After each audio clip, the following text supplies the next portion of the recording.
meet and discuss board meeting of the Ambridge Area School District was held on Wednesday, February 14, 2018. This meeting is being held to go over the agenda for the regular monthly board meeting that will be held Monday, February 26, 2018 at 7 p.m. in the High School Library Media Center. Please rise for the flag salute. I pledge allegiance to the flag of the United States of America and to the republic for which it stands, one nation, under God, indivisible, with liberty and justice for all. Public videotaping. The purpose of videotaping a meeting is for public information. The opinions expressed by any member of the public do not necessarily reflect the view or opinion of the Ambridge Area School District Board of School Directors and are solely that of the speaker.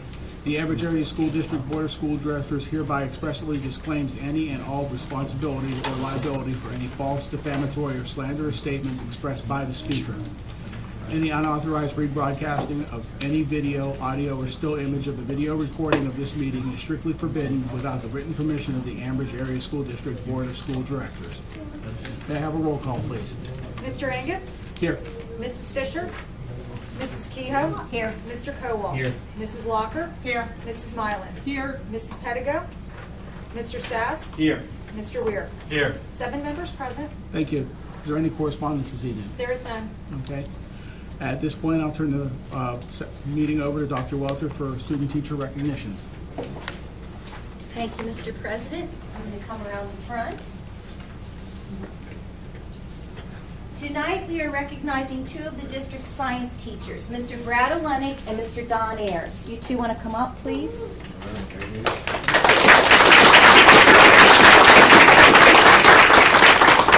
Now you have to stand here while I talk about you, okay?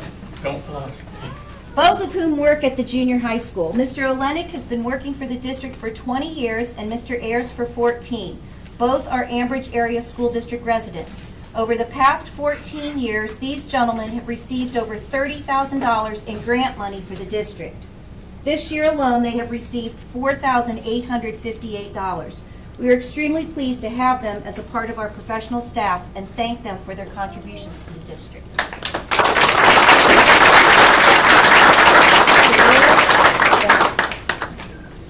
And is the junior high intern, principal intern here? Do you want to come up, please? Mr. Olenek? Congratulations. Thank you. So I'm here on behalf of Dr. Rapa. So she asked me to speak on her behalf. Dawn and Brad, Dr. Rapa could not be here this evening, but obviously asked me to speak. So on behalf of Dr. Rapa, the junior high teachers, and most importantly the students, we want to thank you for all of your time, commitment, and talent and all of you do for your students in the science department. This is one acknowledgement you both deserve. Congratulations. So I'll shake their hands, you guys shake their hands, okay?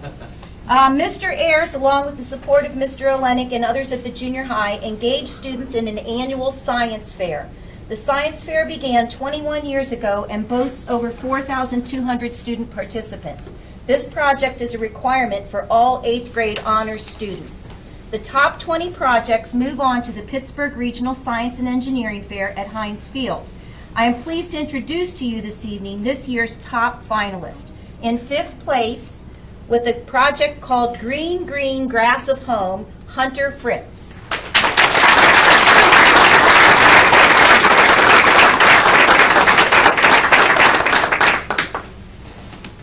Congratulations. Thank you. You stand up here so everybody can look at your wonderful face. Was yours the golfing one? No, I grew grass. Okay, okay.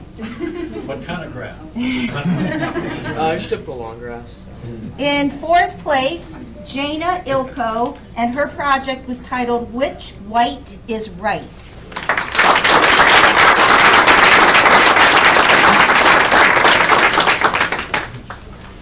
Congratulations again.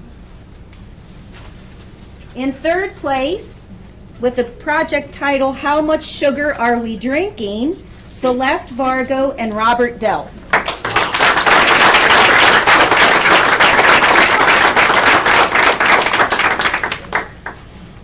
Congratulations again. Good job. Congratulations. This is an important project, you know. In second place, and the title of her project was What is Hydraulic Fracturing? Jenna McFarland.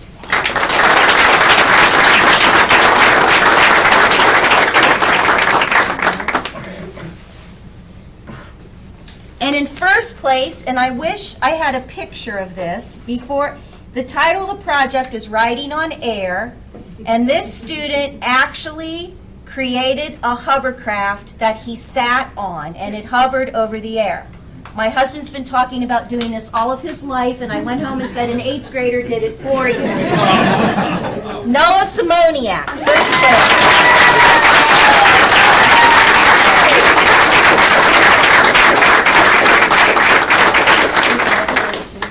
My Did you husband. get the video too? Yes, he did. Yeah. And then I just wanted to say one more thing about Mr. Ayers, because as recently as today, Mr. Ayers just keeps getting more and more stuff. So the most recent, congratulations, your student have won funding for a park experience through the Kids to Parks Day. This year's winners will be visiting 90 parks during the month of May to celebrate Kids Parks Day. Your application requested $1,000 to fund your trip to Moraine State Park. We are happy to offer you this full amount to visit the park. Thank you. That wasn't, I just put some information together, but it's a Kids to Park. The kids have to put the proposal together. Jenna McFarland, step forward. She's the one who did most of the work. She's the one who got the grant.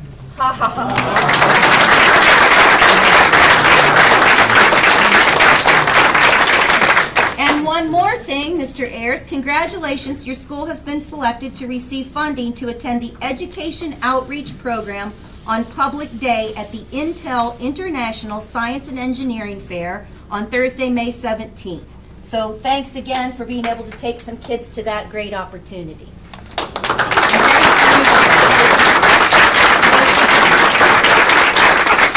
We also have one more thing happen.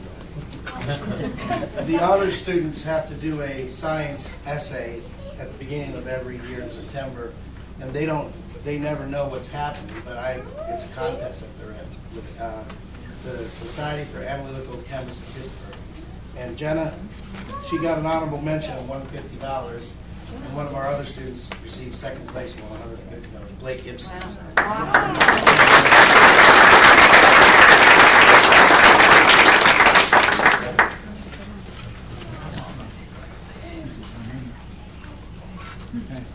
All right, next up this evening, we have our audit presentation. Mrs. Turnley. Thank you for having me. I always seem to follow a really good presentation and then I have to talk about numbers. That's often not that interesting. So I'm not going to make this a very long presentation, but I'll give you the highlights. The report that the board has in front of them is the audit report for the fiscal year 16-17, which is July 1st, 2016 to June 30th, 2017. Firstly, I'd like to thank Doug and his staff for all of their help in the audit process, because it takes a little team of even the business staff and administrative people to pull together the information that we need and things that we need to gather and review and look at to make sure that we have a quality audit that is performed. So I'm going to go over just some basic highlights. Number one, the audit the financial statements received what we call in the business an unmodified opinion, which means they're in compliance with generally accepted accounting principles, which PDE does require of every school district. In addition to that, you guys receive over $750,000 worth of federal dollars every year in various programs, and we're required to test a program every year up to a certain threshold. So this year we tested the National School Lunch Program, and there were no findings in the compliance area on that side of the audit. So I wanted to make you aware of that. As far as any other findings, there were none. No significant internal control findings. We do put a management letter out every year that I have given a copy to the board members, and also a PDF copy to Doug. A lot of what's in the management letter is informational for the board. There's some a 5-year comparison for the general fund to look at, just so you can see trending information. There's some ideas on where things have been from the prior year to the current year, and then there's also some just suggestions that we have and recommendations. One of the recommendations in here, I'll just mention this real quickly, has to do with our reminder to all of our school districts this year that PDE has required a new food service, I'll say, policy and procedure for food collections, for accounts, student accounts in the food service department. So I just found out that you guys have recently begun the adoption process of that policy, and it's going to be on your agenda for next month. And so that's in the management letter, but I am aware that now you are in the process of making that happen. So I just wanted to make you aware that I knew that. So the only thing I really want to go over in the audit report is how you did for the year 15-16 or 16-17 on the modified accrual basis of accounting. You have two sets of financials in here. The full accrual statements I'm not going to get into. We're just going to look at the modified accrual statements, which are the most meaningful for the board and the public. There's a bunch of other things in the audit report also. There's the MD&A, there's the notes, and the board can read those and review those at their leisure. So where I want you to turn if you'd like to look at the audit report is on page 3. This is regular page 3, it's Exhibit C. And this is the balance sheet. You have 3 governmental funds, the general capital project and a debt service fund. Of course, most of your money's run through the general fund. So if you look towards the bottom, what I'm really going to just be pointing to is what your fund balance is and how you ended the year for the 16-17 year. So at the end of the fiscal year 16-17 in the general fund, your fund balance was approximately $4.3 million. Some of that was assigned for certain purposes, and a good majority of it at this point was unassigned. Capital project funds, you have $4.9 million in that fund, and then your debt service fund just has a small balance. If you go back a couple more pages to Exhibit E, again, you'll see those 3 columns. If you look again down towards the bottom of the page, you'll see net change in fund balance. For the general fund, you'll see a little over $1 million. What that means is your revenues exceeded your expenses for the 16-17 year in the amount of about $1 million. Capital, so that's how you ended up with the $4.2 million in fund balance. You started at about 3.2 and you added about a little over $1 million. Capital project fund, revenues exceeded the expenditures about $75,000. And then again, your debt service is more of an in and out type of fund. There's usually a little bit of money that's sitting in there. The only other thing I want to talk about in regards to the general fund is 2 more pages back on page 7. And this is important because this is the budget to actual statement. It shows where you expected to end the year and where you actually ended the year. So if you look at the final budget column, and again, I'll point you down to the bottom of the page again and say, look at the net change in fund balance. Your expectation was that you were going to lose about $775,000. You ended up turning that, and you had the $1 million profit, so your variance there was about $1.8 million in what your expectation was and what ended up happening for the year. And that was because of a variety of different reasons. I can't get into detail about all those reasons, but if you look down the variance column, you'll see that you ended in revenues with about $1.3 million more than anticipated. Some of that money was in local sources, some was in state. A majority of what was in state, or a decent percentage, was for the rental subsidy monies. That, if you remember, I talked about this last year, you had 15, 16 monies that was not allowed to be booked back to that year, so you actually had to do a double payment in the 16-17 year. So that's reflected in how over the budget the state revenue stream was. Your expenditures were under by about $426,000, which is truly incredible for the size of the budget. Your budget to actual was very small percentage-wise. You have a $45 million budget. You were only off on the expenditures by about $400,000. And also remember, too, that you also, in addition to all your expenditures, you made a $750,000 transfer from the general fund to the capital project fund to fund future projects that you're intending to do in the district, whether it's building renovations, upgrades, whatever. And that's all included in that. So that's really it for the general fund. The next 2 or 3 pages have to do with your your cafeteria fund, or food service fund, as we call it in your financial statements.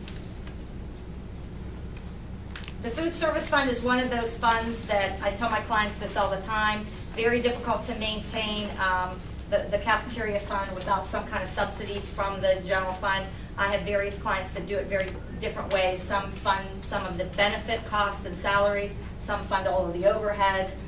It depends on the type of cafeteria revenues that you have coming in and the cost of your cafeteria fund to do business, whether it's wages and benefits or a company that comes in and handles your cafeteria fund. So for the fiscal year, you ended with a negative $102,000. Some of those costs are paper costs, accounting costs, depreciation. The other costs are mostly your salaries and benefits, and of course your supplies, your food and other supplies to run the cafeteria fund. Again, other than that, the rest of the report is self-explanatory. You have your notes, you have the back part of the compliance report, and that's it. We did go over this report also with Mr. Sass, Dr. Walter, and Doug and I, just to do a quick review before I came tonight also. So please take an opportunity to review it. If there's any other questions that you have, this still is in draft form. If you have any questions, comments, you're welcome to let Doug know, and he can get through to me, email or cell phone, and I can answer any other questions that you might have. Any questions, anybody? Thank you very much. Mr. Sass? Just 3 questions. Okay. You noted no significant lapses in internal controls. No. You have no material concern about the adequacy of the financial statements as currently presented. No. Do you desire a private meeting with the board exclusive of the administration to talk about any matters which you No. need to bring to our attention? No. Thank you. You're welcome. Is that it? All right. Okay. Thank you very much. Thank you very much. Enjoy the rest of the meeting. Next up this evening is Dr. Walter with our middle school presentation.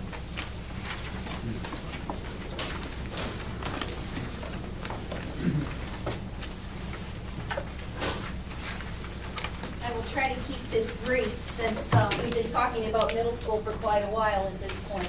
As a result of all the meetings that I've held and the work that's done, I am now bringing a recommendation to the board that we create a middle school and move on with it as soon as tomorrow.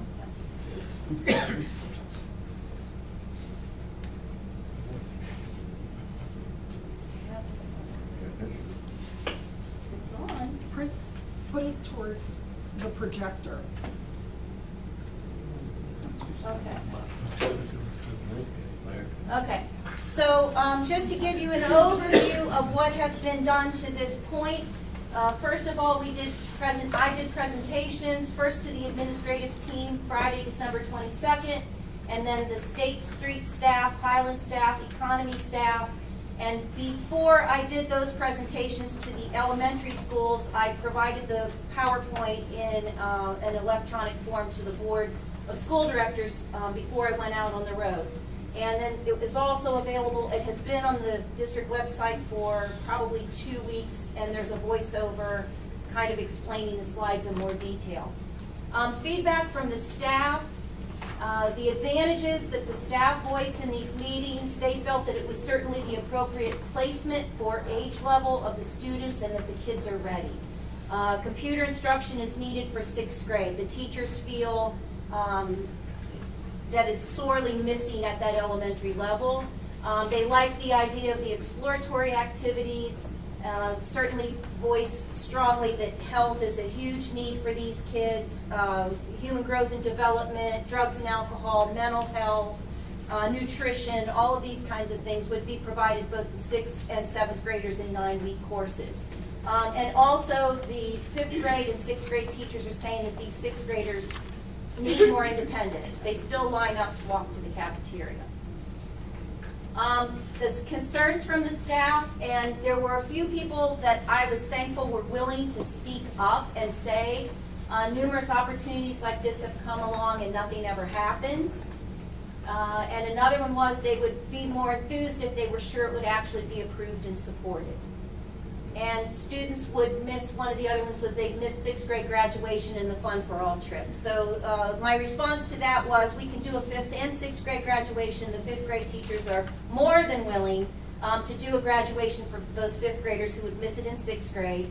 The Fun for All trip could either happen in 5th grade or they could still do it in 6th grade. Those monies would carry with them, and you know, it's not like field trips stop once you get to 6th grade in middle school. And then a concern that was voiced by some, and I think I maybe even sent the board an email, a parent thought that it was being rushed and it should wait another year.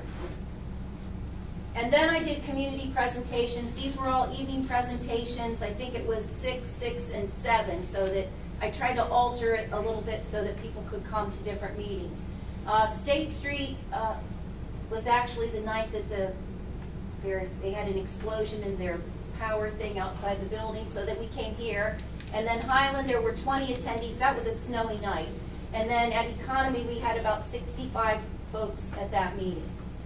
State Street parents liked the idea of providing more accelerated academic options, and they too liked those exploratory opportunities. These are two relatively long quotes, but they are quotes. This came to me in an email, and I'm not going to read them to you, but you could read them.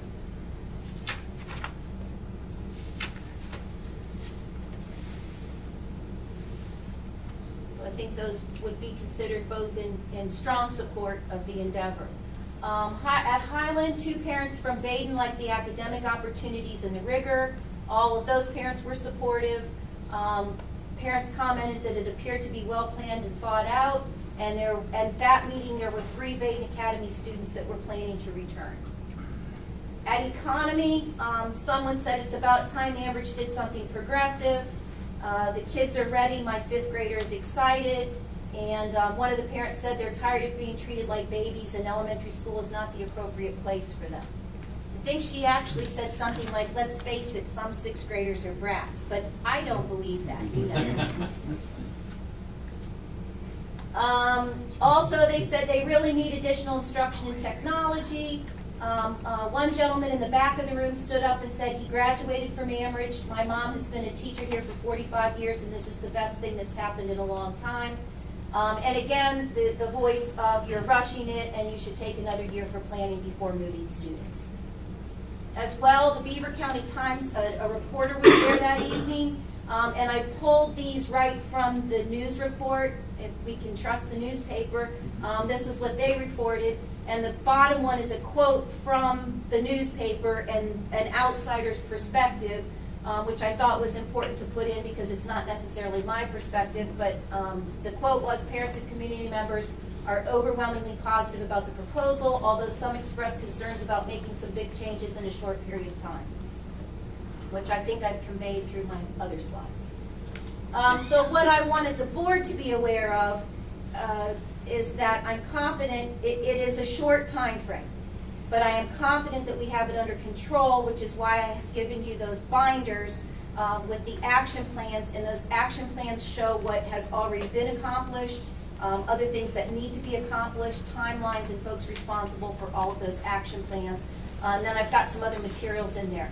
So the first action plan is the Department of Ed, and one of the things that the department requires you to do is go out and talk to your community and get feedback. So in our proposal to the Department of Education, of course, we would list all of these meetings and the board meeting and all of those things. There's curriculum implementation information, staffing information, and special education plan. Those are all action plans. We also then have an action plan for professional development, an action plan for transition of the students from 5th and 6th to the middle school, an action plan for, I'm going to say, clubs and activities, an action plan for the exploratory opportunities and the curriculum that has to be created around that, and one of your favorites, the action plan for facilities, which is a heavy lift, but Doug and Dave say they can do it. So in the curriculum area, and this is one that I wanted to point out a little bit more carefully, we're moving to a new math series. We're adding an advanced course at the 6th grade level. There would actually be 3 levels, so I talked to the community as pre-algebra, but it would actually be accelerated math 7 in this new series. So we have a plan for getting these kids who would need it, the enrichment through this Edgenuity MyPath, which is an online resource. The math department came together. They developed a math placement test, a protocol that I think begins in April, where all kids would be tested, and then there would be a different test for those accelerated kids to see if they, there's a whole document that has to be completed by teachers. So teachers have to, you know, are they doing their homework? Are they well prepared when they come to class? What are their grades? What are their PSSA scores? A whole series of a rubric that they go through in addition to this math placement test. Those kids that score well on the placement test, and it would be they're in the end of 5th grade, they would take the end of 6th grade placement test to get into this accelerated Math 7 class, which would then poise them for AP Calc, ABBC by the time they're seniors. If they take this 6th grade math placement test and secure a particular score that we've identified, then we would provide them this online Edgenuity MyPath, the 6th grade materials, just to make certain that they have all the 6th grade materials. On this MyPath, you take a pretest. If you pass the pretest, you skip to the next unit. So they would be working on that for, I think we had 4 or 5 weeks over the course of the summer.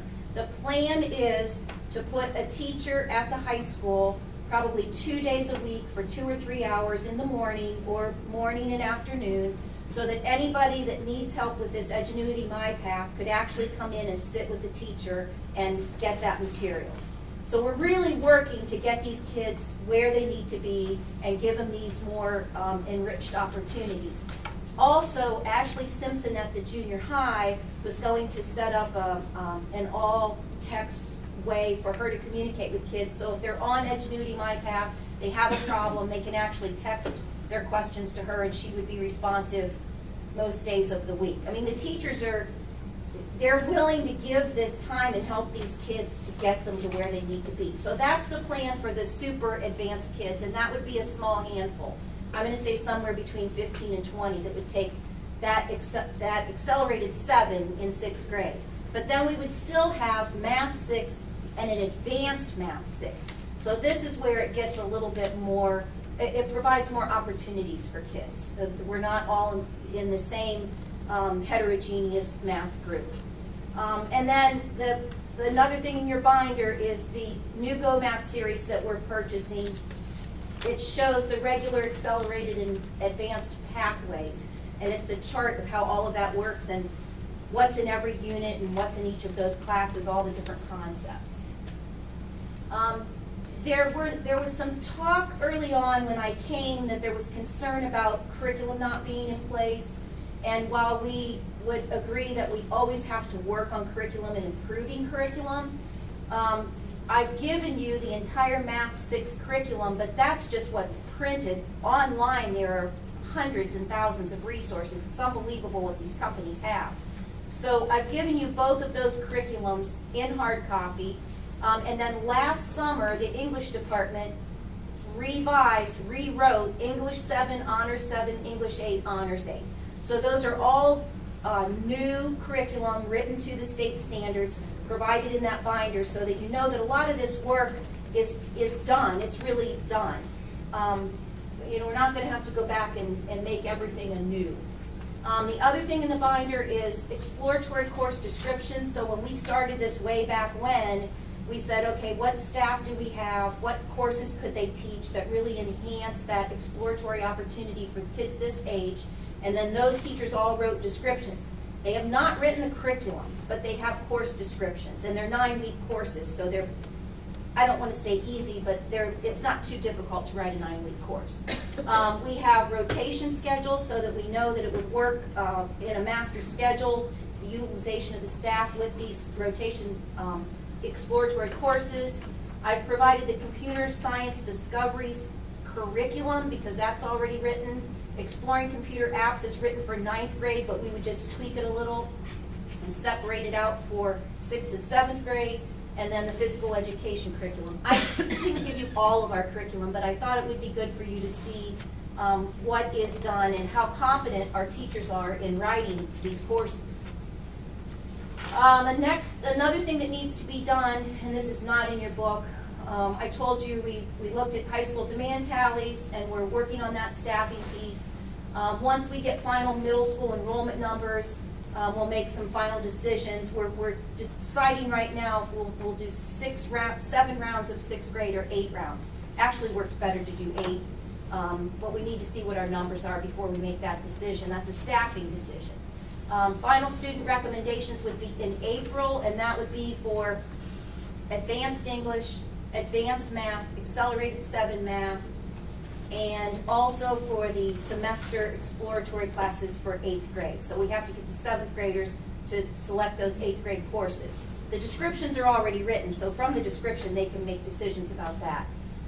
Then we have to go to master schedule building and have that pretty much ready to go, and then per our collective bargaining agreement, teachers would bid on the open positions. That there will be open positions because of the retirements and because of some of the needs at the middle school. This is my last closing thoughts. I'm doing this as quickly as possible. All of the kids, 6th and 7th grade, would be exposed to computer applications and discovering computer science. This is the coding. Coding is the discovering computer science, but computer apps is Word, PowerPoint, Excel. What I'm learning, what I have learned, and I think the paper quoted me as saying I was speechless, is that our 9th graders get exposure to computer apps in 9th grade. It makes no sense to me. A 6th grader, well, any kids here, pull out your phone, come on, they all know more than we do, and we're waiting to teach them how to create a PowerPoint and do a presentation in the 9th grade. That's not good for kids. These kids could stand up here and do this as well as I could, probably better. So they need to have those computer skills at that level. We need to get that in their hands in 9th or 6th grade. And also this discovering computer science, by giving them the coding in 6th grade and 7th grade, it gets them a second semester of coding in 8th grade, which allows them to take our new AP coding class, which goes back to the NIMSY grant, in 9th or 10th grade. So now we've got some kids that would not normally probably take an AP course, taking an AP course, but we've got to start it in 6th grade to make it work. Health, I can't say enough about the fact that these kids need hit with that every year. Band and choir, my thought there is now we've got a larger band. We've got a 6th, 7th, and 8th grade band. When I went to State Street Band Concert, they did a great job, but there were 9 kids in the band. So 9 kids doesn't even cover all the parts. And all I kept thinking was if those 9 kids could be a part of a larger band, it's going to keep them involved in that activity because it's more fun, it sounds better, they feel better, there's more camaraderie. It's just that aspect of school that they need. The junior high PTO is non-existent. So one of my goals would be to reach out and get all those parents of 5th and 6th grade kids and get that PTO up and running because we need parents in our schools to help us. And the fact that there is no PTO in the junior high it's an atrocity. I mean, it can't happen. Junior high clubs and activities, again, we want to pull those kids in. And lastly, there's no junior high student council. And one of the things that we've talked about in this group is the importance of leadership on a college transcript. When you apply to college, yes, they want to see your ACT, and yes, they want to see your scores. They want to see what activities you're in, but they want to see your leadership activities, right, Hobie? They want to see leadership. They articulate leadership. If we want kids to be leaders, they have to start when they're in 6th grade or earlier. We have strong student councils in these elementary schools. So what I want to do is pick out our 7th grade leaders. I already found a couple, They're dynamite. I want to get them down into the elementaries, meet with these 5th and 6th grade student council kids, and they will begin to plan the transition for this to happen. They will be a part of planning their field day. They will be a part of planning what clubs and activities they want to offer at that school. They will be a part of planning orientation. So, and communicating this. So it's kind of like, I'm hoping with one fell swoop, we get these kids and we keep them involved. That's my final comment. Questions or comments?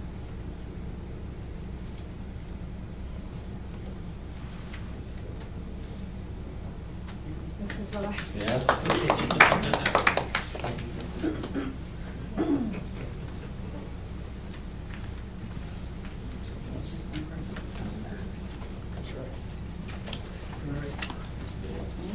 Thank you, Dr. Welter.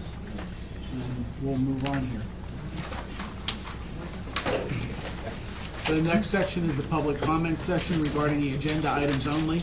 The meet and discuss meetings are open to the public. At this time, district residents may come forward to comment or ask questions on agenda items only. Each person must state their first and last name and address prior to speaking. Each person will be allowed 3 minutes and can speak only once during this half-hour period. There will be no discussion during this time, but any board member or administrator desiring to address a question or concerns may do so at the conclusion of the committee reports. So the floor is now open for anybody on any agenda item whatsoever. Hi, my name is Stacy Butterman. I'm a parent of an economy elementary school student, and I do want to talk to the middle school concept. I love the concept. I think it's a great idea, but I do have concerns, and we mentioned them in the meeting. Many parents talked about how it feels rushed. There's a lot to do. There's a short amount of time to do it before next year. I don't want the kids to get lost. When I first heard about the concept, I Googled because I was concerned, but I know I overreact. I'm a helicopter mama. So I Googled, where does 6th grade belong? Elementary or middle school? And overwhelmingly, everything that I found said elementary. When you move them to middle school, test scores go down and social issues go up. I think there needs to be more time to address that so it doesn't happen to our kids. It's not just the parents that voiced it. My son is begging to go to St. Killian's with his best friends. They've already signed up because they're concerned that this is already a done deal. I'm not ready to jump ship yet. I think this is a better educational plan than St. Killian's, but I don't want my son to get lost. I don't want it to get rushed. He's an advanced kid. He does excellent in school. He tests high on the PSSAs. I don't want that impacted by rushing. That's my only request. Do it, but take the time to plan. Thank you very much. Can we talk? Can we talk about it? Thank you. And thank you for being a concerned parent and caring and really taking the time to look into this, because I think it's really, really important, and it impacts what we look at too. So I also wanted to say, I have a 5th grade niece that I really love and want the best for her too. But this is a trifecta. This is a trifecta win for us, for students that need the support, that are on task, that are accelerated.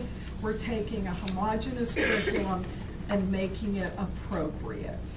So, and I really want to give Dr. Welter and her staff a lot of thanks and credit, because we've got a lot of reading to do between now and next week to take a look at these tasks and plans.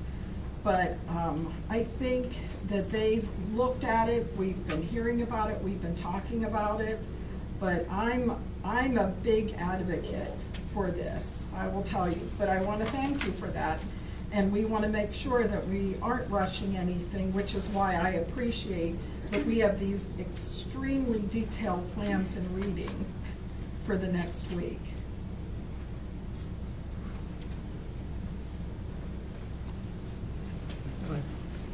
No, Carolyn Sullivan, Economy. I want to applaud you for taking the district forward with this wonderful plan, bringing us into the 21st century.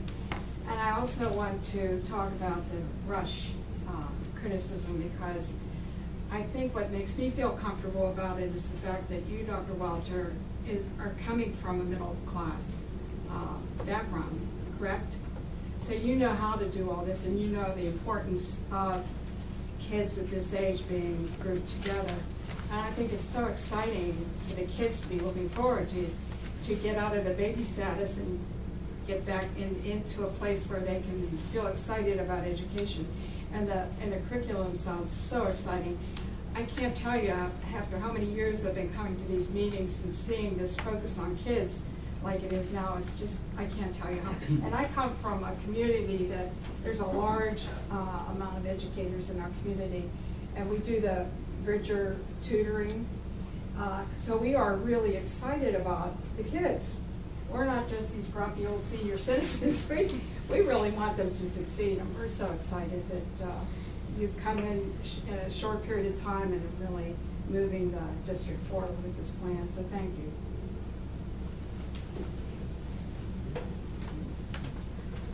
Hi, I have a couple questions too. I apologize, I haven't been to a few of the other meetings to talk about. Kathy Fisher, Harmony Township.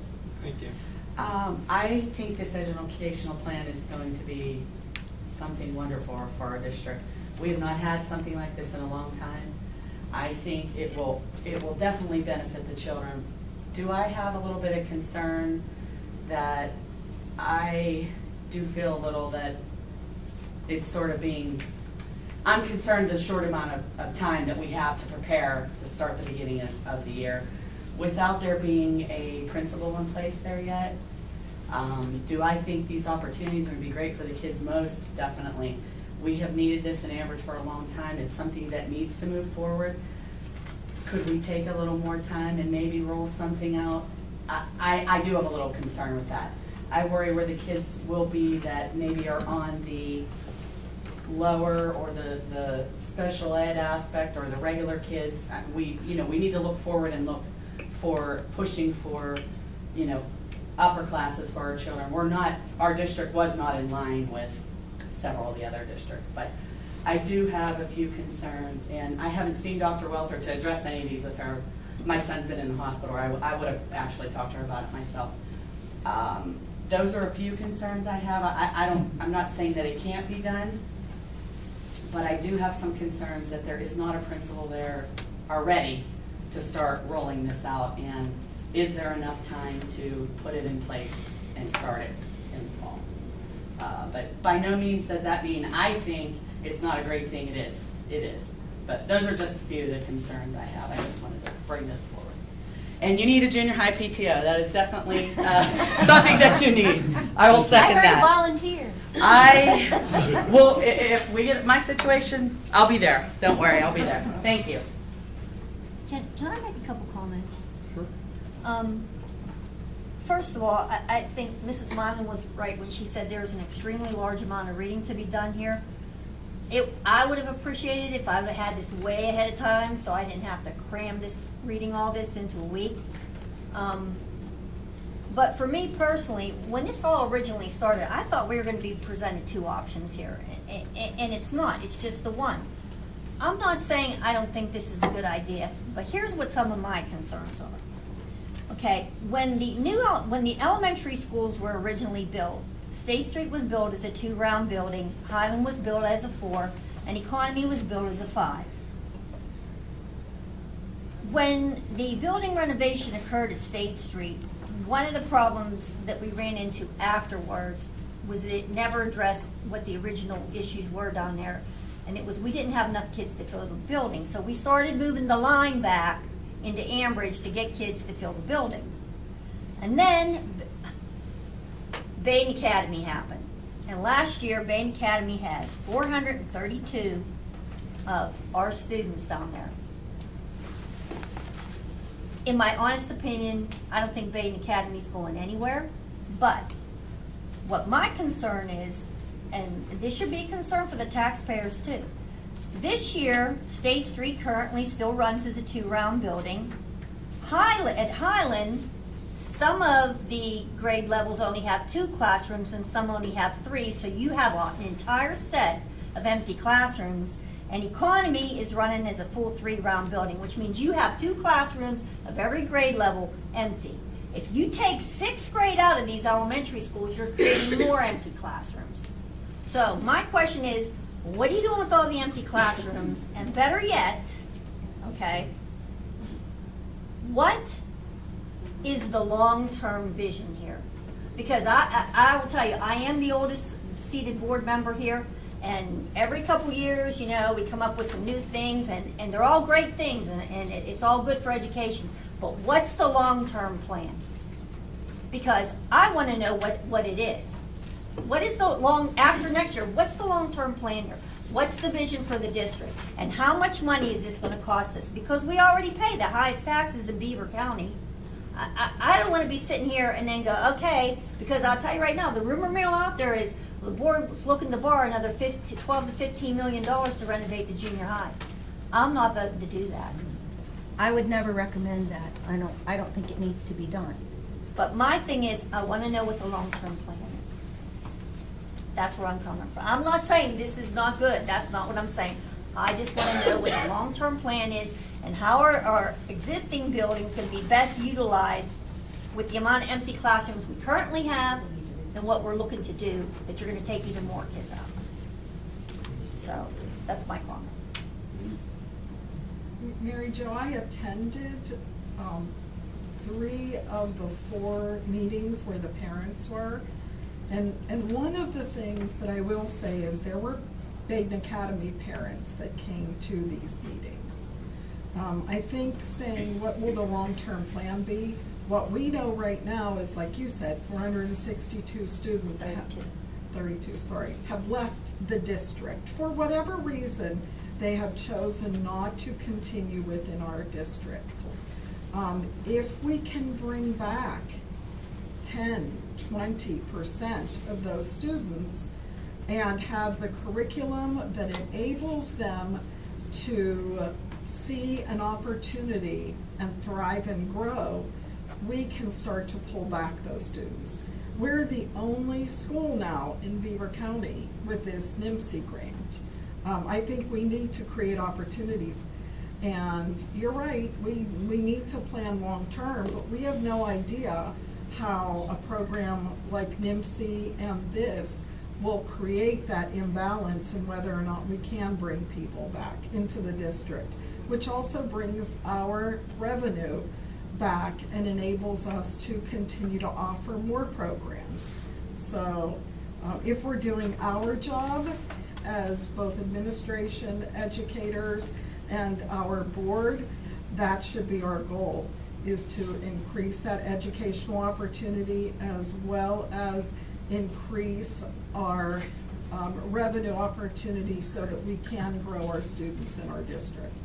And I don't know how we can do that, how we can play out the long term, knowing that there's the variable of that many students. But you're basing that off of that you think you're going to get them back, and until that happens, you can't. But what I'm saying is, I want to know what the long-term vision is. I want to know, what are you going to do with those buildings? What are you going to do with those classrooms? Because the taxpayers in this district have paid a lot of money to build them and to renovate them and invested in them. And like I said, there needs to be a long-term vision here.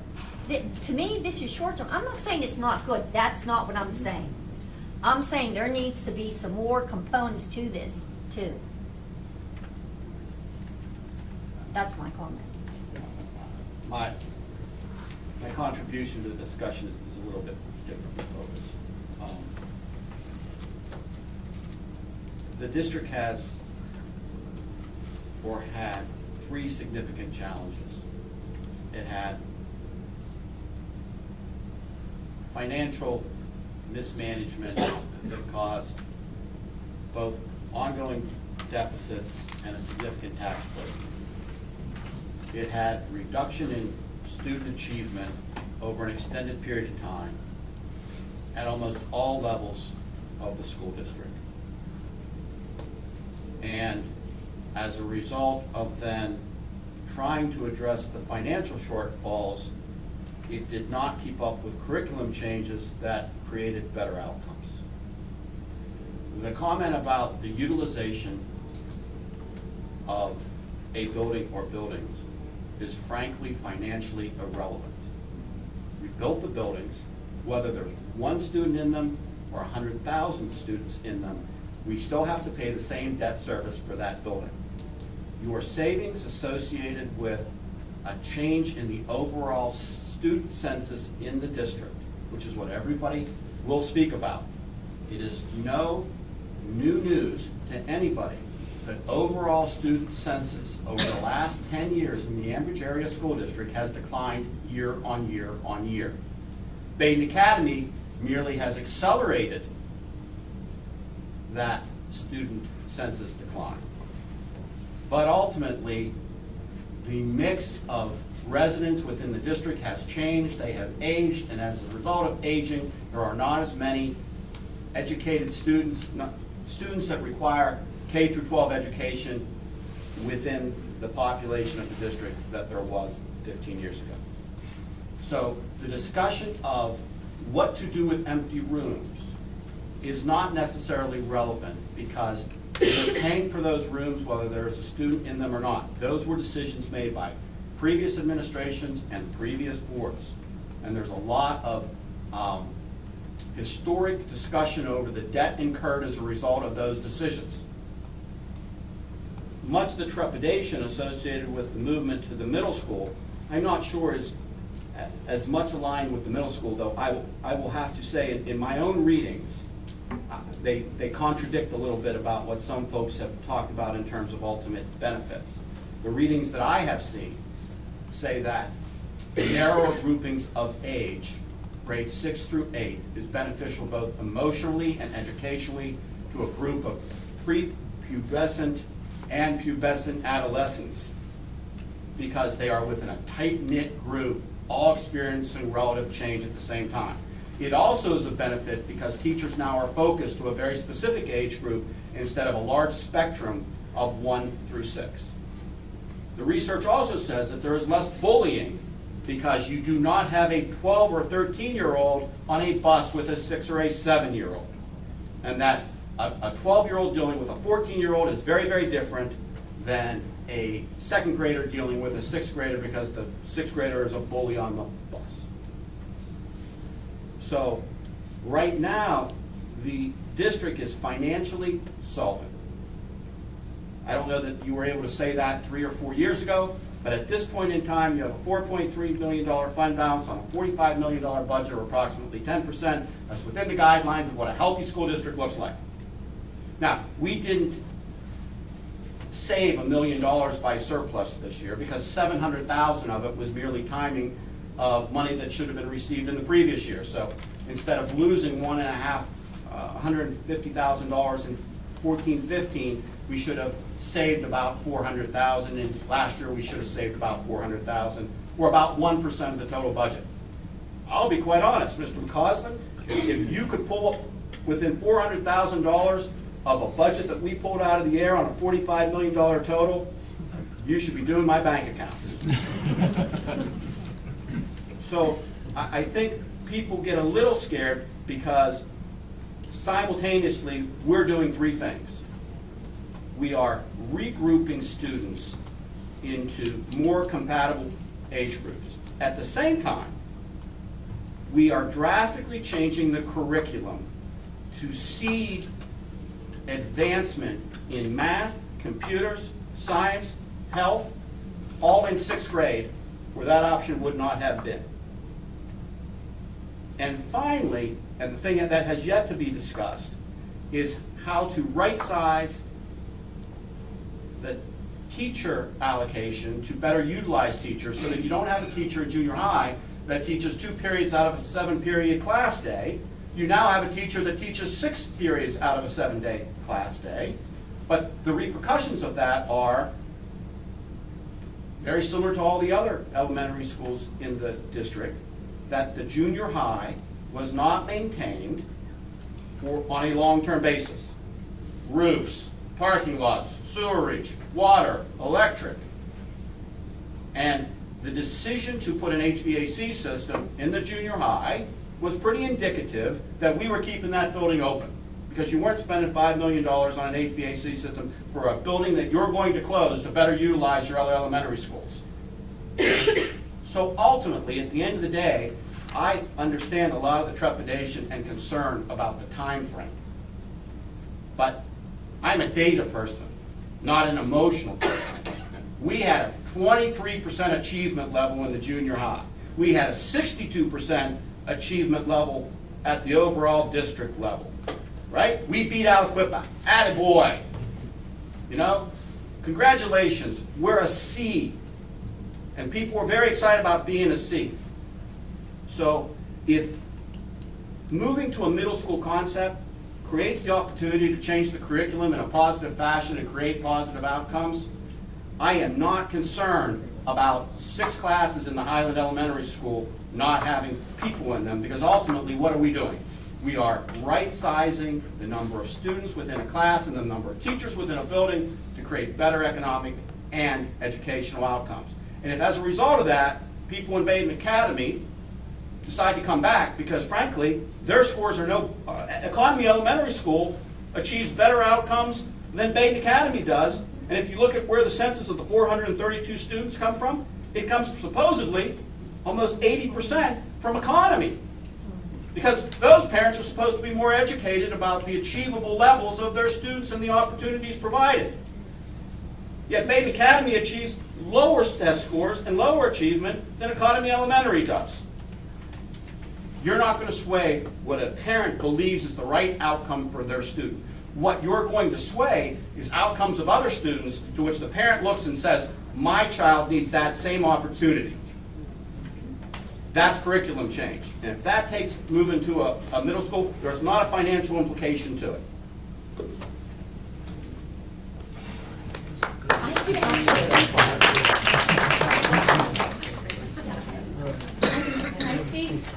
My name's Casey Davini, Economy. Ms. Keogh, you made the comment that you're the longest board member up there. So you've seen all the changes. You've known every single vote that has gone on, starting with when State Street was remodeled and it was just supposed to be an administration building. And then it got changed all down the line, right? Remember when DePaul was here and he was talking about all this. So all those things have happened and all those things have changed. The problem with Ambridge, and what you should be familiar with, is that when a good plan is given and we don't act on it, guess what happens? We lose it and then we're crying about it still 5 years later, and you're blaming everybody else left and right. That is a fact. In Ambridge, this is the first time we've actually had a plan to succeed, to combine our kids faster at the same age level to make them more competitive and more advanced, and not excluding the middle kids and the special education, or the special ed kids, because they're able to get those on different levels now because they're not in a class with someone they don't want to answer a question because if they get it wrong, they're going to feel stupid because the smart kid knows it. So this is going to give these kids so much more, and let alone, so we have a couple empty buildings, or not buildings, but a couple empty classrooms. How are we going to fill them? What's your long-term goal to make those buildings full? You're the school board, we need to drum that up, right? So we need positive things, not negative things. That's one thing Ambridge is really good at. We're all good at pointing out the negative, but when there's positive stuff, that stuff doesn't get talked about nearly as much as it should. That's all I'm saying. Mark Trubisky, Economy Borough.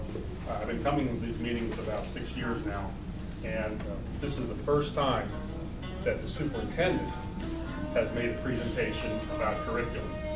It's always been a principal or the director of curriculum or whatever, while the superintendent sat in that seat and didn't say much in support of the program. I think what this boils down to is trust. And this district has not had that for a very, very long time. And that is trust in the financial part of the district, a trust in the administration, and a trust in the superintendent, and a trust in the board. And I think if you look at all 4 of those things right now, they're in place. We have trust in our board, we have trust in the administration, we have trust in our finances, and we have trust in our superintendent. And what's going to be happening a year from now, 2 years from now, nobody knows. You know, we're going to have to see what happens then. But this is a starting point to move the district in the right direction. Yeah, there's concerns, and I would share some concerns about fast-moving things. You know, the 40 years I spent in business, you know, people would make presentations and get things going, but you know what? Good people make things happen fast. And it was only the people who were dragging their feet didn't make it happen. So I'm not going to ask Dr. Walter, I'm not going to ask you to say, well, what's your bailout plan if this doesn't work? Because you can't have one. You have to have full speed ahead and everything in place. And I have trust in you that's going to happen. Christina Briola, Harmony Township. You know that I'm a district employee, I'm a teacher here, but I'm going to talk as a parent, and I've been a teacher for 25 years. 20 of those have been here in the school district. When I graduated from, by the way, I have a fourth grader at Economy. He's amazing, and I am excited about this for my son, for a lot of reasons. Go backwards. Prior to coming to Amherst School District, I did work at Central Valley. When I got out of college in the early 90s and I started working, the middle school concept was a new thing. I saw my cousin's children go to middle schools while I went to junior high. I saw my nephews go to middle schools in Upper St. Clair, Mount Lebanon. We have Quaker Valley, we look at North Allegheny. All of these schools are high-achieving schools with this middle school concept. And the things that they do there, and the opportunities that I saw that they had at middle school, because of the groupings, because of the way to do those rotations and whatnot, was pretty impressive. As I sat there and listened to Dr. Welter and her, actually read more about it as opposed to coming to the meetings because I wasn't able to come to attend, I became more excited for the opportunities that my son's going to have. And we've had, my son is adopted, he's had a challenging life prior to coming to live with me. And I think that the opportunities that he's been exposed to so far in our school district have been amazing for him. He is doing beautifully. Those people who have seen him and seen the changes in him have been wonderful. I can only imagine how much better things are going to be for him and the opportunities that he's going to have. Going forward, he's very excited, loves computers, loves some of the minor coding things that he's done. He's very inquisitive about that. The opportunity that he's going to have to do those things at our new middle school is exciting for me because that was something that would not have been available to him. So I am pretty excited. And Mr. Sass, seriously, did you look at my notes? Because some of the things that you said were on my notes, so I'm just going to say that. I cheated because I'm not real smart. We should have written that down. Some of my notes, and this is a historic thing that we are in agreement, but many of the things that you said, I think it's hard against each other. It's okay. I honestly, a lot of what you said, I'm in complete agreement with as a professional and as an educator, and as a parent, and I did my own investigation on where we were going. And I have to say that I haven't been this excited for something in our school district for a long time. And that's my one and only employee comment, that this movement between the NIMSY grant and this movement to this middle school, I think, are two unbelievable opportunities that we're offering to our children that my son now gets to take part of. So I get to have that double excitement regarding the educational possibilities of my child. So I thank you. I hope you really give this a good consideration. I think that we have been missing the boat, and I think we will. You have so many people that are been supportive. I think that if we go with it, it will work out to be very well. And one other thing, one of my colleagues in another school district who I'm friends with has a child in 3rd grade at Economy, and is a teacher in a middle school in Beaver County. And he was worried about the rush, and after he attended the presentation at Economy, he was much more relieved and much more supportive of that, the direction the school district is going, because the plan was so well spelled out. So I just wanted to point that out, and I know that I did ask him to attend, and he could not due to family obligation. to speak on that as well. So I just wanted to let you know. Thank you. Thank you. Anyone else this evening before we move forward? All right. If not, we'll go forward with our committee reports. Education and Technology, Mrs. Pettigo is not with us this evening. Mr. Weir, would you take that for me, please?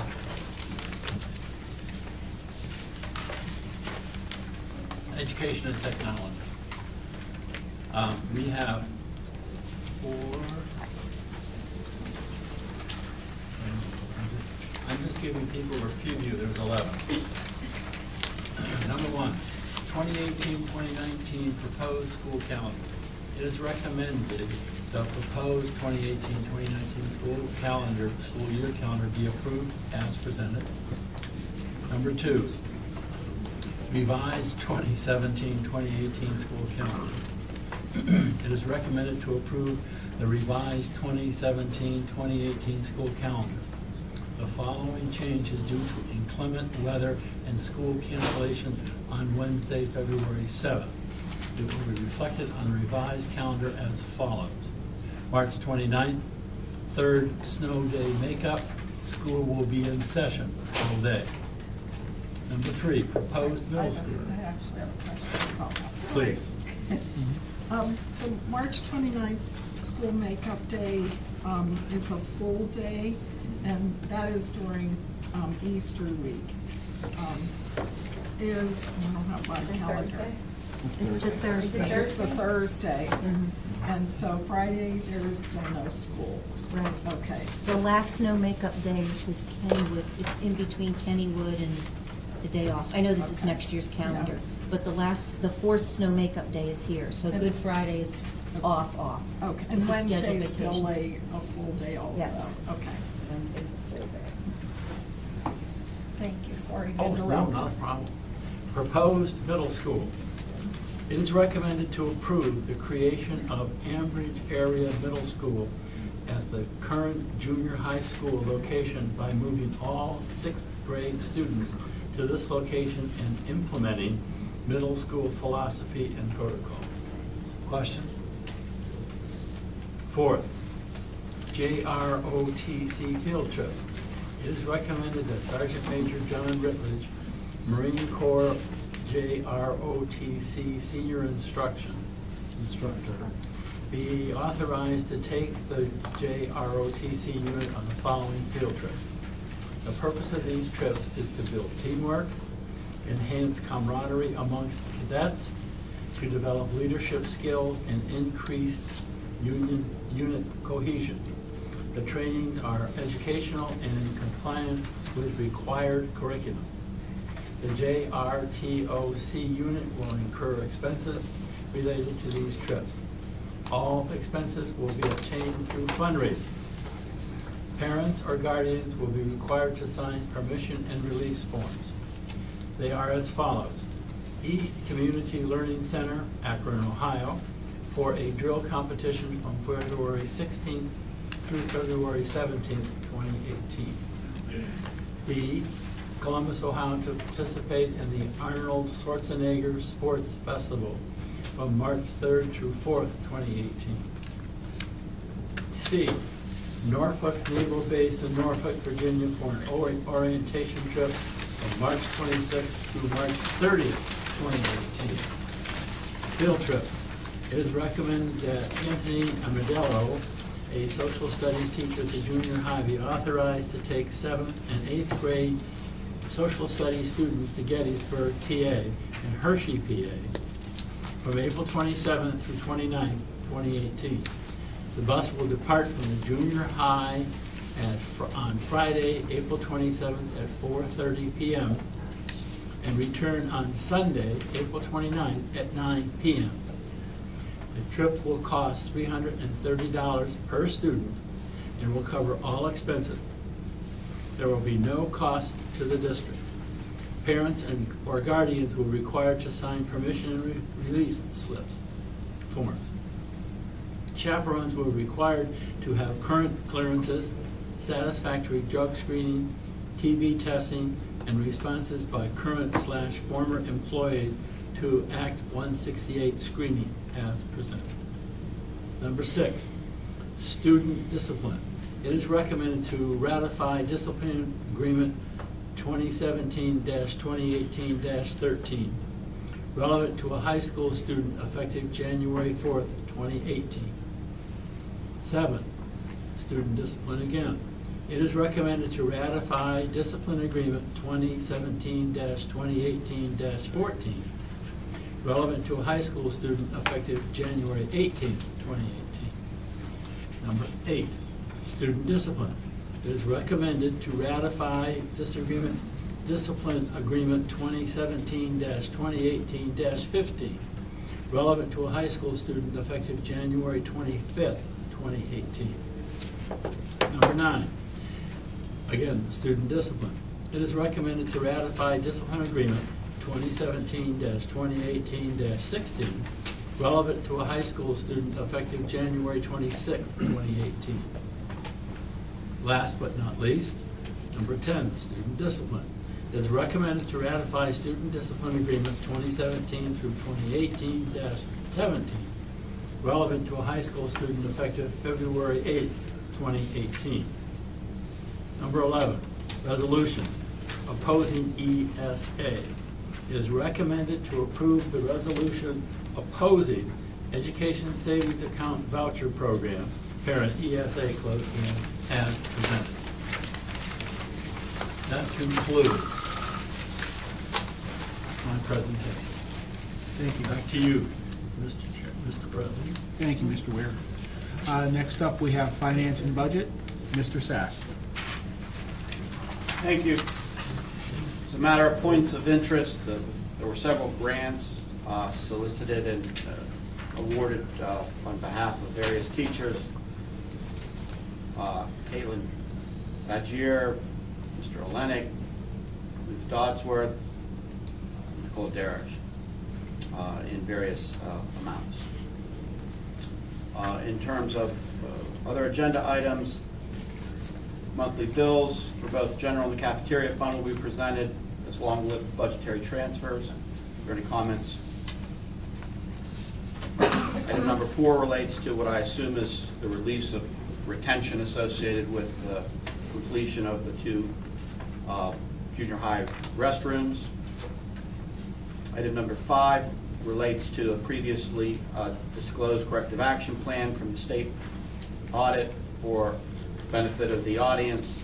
We received 1 corrective action from the State Attorney General. It basically criticized the district for providing health care benefits for Dr. Welter under a new contract without a minimum period of employment. And she's been employed gainfully for a year, and I hope gainfully for the next year. I assume that that point is now moot. Any comments or questions? Item number 6 relates to repository settlements associated with tax delinquent liens sold in sheriff's or tax sales. And that is all I have, Mr. President. Thank you, Mr. Sass. Moving on, we have Building and Grounds. Mr. Cowell, please. Number 1, junior high school restroom renovation architectural services. It is recommended to accept the proposal from HHSDR to perform architectural engineering services to develop bid specifications for potential junior high school phase 2 restroom improvement and miscellaneous gym repair project at a fixed cost of $28,000. All costs will be paid from the construction fund 31. Any questions or comments? If not, athletics, Mrs. Fisher's not here. Mrs. Mylan, will you take that, please? Yes, I will.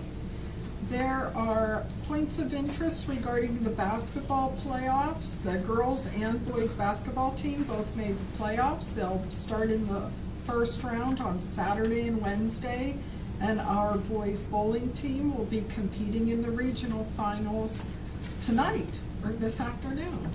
So that's all with that. We're going to wish them lots of luck. All righty. And continuing on with public relations, please. Yes, thank you very much. Public relations. Dr. Welter and staff has put together an annual report, and I'm happy to say that this will be distributed to all Ambridge area residents in the next week.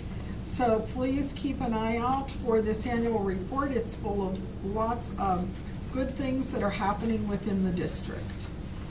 And also, as a point of interest, the Ambridge Senior High School will be presenting their spring musical, Young Frankenstein. I've watched a little bit of it from rehearsals, and it is very entertaining.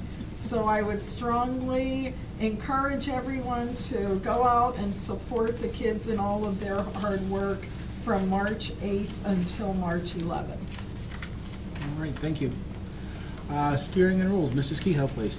Item number 1 is policy 411, suspensions and furloughs. It's the third and final reading. It's to establish the manner in which necessary reductions of staff shall be accomplished. Are there any questions on that one? Item number 2 is policy 302, employment of superintendent/assistant superintendent, third and final reading. And it will be to establish guidelines for the selection of a superintendent or assistant superintendent. Are there any questions on that? Item number 3 is policy 706.1, disposal of surplus property and obsolete equipment, third and final reading. It's to establish guidelines to quickly and efficiently dispose of surplus, unusable, and obsolete property. Any questions on that one? Item number 4, policy 150, Title I, comparability of services, third and final reading. It's to demonstrate the district's commitment to ensure that no discrimination occurs in the distribution of resources funded by state and local sources, regardless of the receipt of federal funds. Are there any questions on that one? Item number 5, policy 431, job-related expenses, third and final reading. And it is for payment of actual and necessary expenses, including travel expenses that any district employee incurs in the course of performing services for the district. Are there any questions on that one? Item number 6 is policy 217, graduation requirements. It is also a third and final reading, and it is to outline the graduation requirements students must achieve. Any questions on that one? Item number 7, policy 808, food services. This is the first reading. It's to amend school board policy 808, food services, to ensure the effective operation of the district's food service program by establishing guidelines for payment of student school meals as presented. Are there any questions on that one? And that's all I have. All right. And legislative, Mrs. Kehoe? Nothing this evening. All right. May we have the Sunshine Law, please? Section 708 of the Sunshine Law permits agencies to hold executive sessions to discuss employment and personnel matters, labor relations and arbitration matters, purchase or lease of real estate up to the time an option or agreement is obtained, litigation or potential litigation, and other agency business which, if discussed in public, would violate lawful privilege or would violate confidentiality laws. The Board of School Directors held an executive session to discuss employment and personnel matters. The board will not return to take any legislative action. And finally, before a motion to adjourn, does anyone have anything else they'd like to discuss this evening? I would have a few items that I want to bring to the board's attention. Number 1, I would like to see us try to look into getting an x-ray machine for downstairs to x-ray backpacks. That way we'll free up some of our employees. Right now we have 6 people that I think that help check kids in the morning. This would be down to 2 kids. And I think we can get grant money. There's grant money out there to try to get this machine. Then I think we should start wanting all our events that are coming into the schools. Right now, we're just letting everybody just walk right through, buy a ticket and walk in. In lieu of what happened today down in Florida, you had 17 kids down there that lost their lives. I think we need to start stepping up to the security in our buildings. And one of the things is we have police here, so why not have them wand everybody coming through and do these events. And then on the weekends, this building is left open constantly, and we have all kind of events. And if we have an event here on a weekend, I think a police officer should be here to wand people in again and to make sure that there's some kind of security here. Now, practices are a different thing. You know, guys that come in here for practice, they're responsible for their own kids and for the building safety. Another couple of things is up at the junior high, I was in the principal's office up there, and it's in pretty shabby condition. And I think we should put a proposal together to have somebody come in there and redo those walls in there, you know? It's in the process. The I know snow we took have us our people away doing it, and but- the leaky walls took us away. But it's pretty bad. Oh, I've been in, I know. That's the first time I went in, I thought, wow, this is bad. So I Yeah, think we need to do they've been something. working on it, they scraped it down, there's two Right. possibilities. We can either plaster it and paint it, Right. or Well, I plastering wanted is it the way to go, but- drywalled. Yeah, well, drywall is a little bit harder, but plastering is the way to go with that. I had a parent come to me, we need some lacrosse lines painted at the junior high so that they can play lacrosse up there, you know, on the grass. I mean, I don't understand why we can't do that. On the football field? On the football field, okay? What else did I want to say? Oh, we have a parking problem in front of the junior high. I had 13 cars, there's 13 employees that park in the front, which is really not the parking area. I know it's the front of the building, but if we have somebody visiting, I mean, the guy got to walk 2 blocks to get into the place. I think our employees need to park in the back where they're supposed to park. Now, the police car I can see being out there. Now, I've recommended before that we look into putting in a small lot out front to handle 4 spaces, two for visitors, the police car, and the principal could park out there. It used to be a fire lane, and the police used to tag Right, if well, you parked where there they're parked on, longer. up against the grass, at that part. Yeah. If you go over there, I took pictures of it, it's pretty bad, you know? How many? It was 13 cars parked there. I've never seen that many. I believe you. but I got a picture, I'll show you. And, that's all I have to say. I actually have a question in reference to Mr. Cowell's bonding, and Dr. Welcher was saying she hadn't yet been listening to the news about I've what been happened working. to, yeah. Have our teachers had Alice training? Like, one of the things that they were. It's scheduled, they've had it, and the refresher We're having is it this scheduled. Friday. Yeah.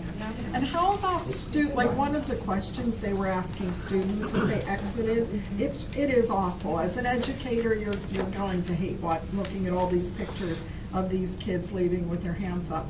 Are the kids trained at all on how to react when there's an active Well, you shooter? have to be careful when talking to the police, because if you train them, then they know what the plan is, and then they know how to bust the plan.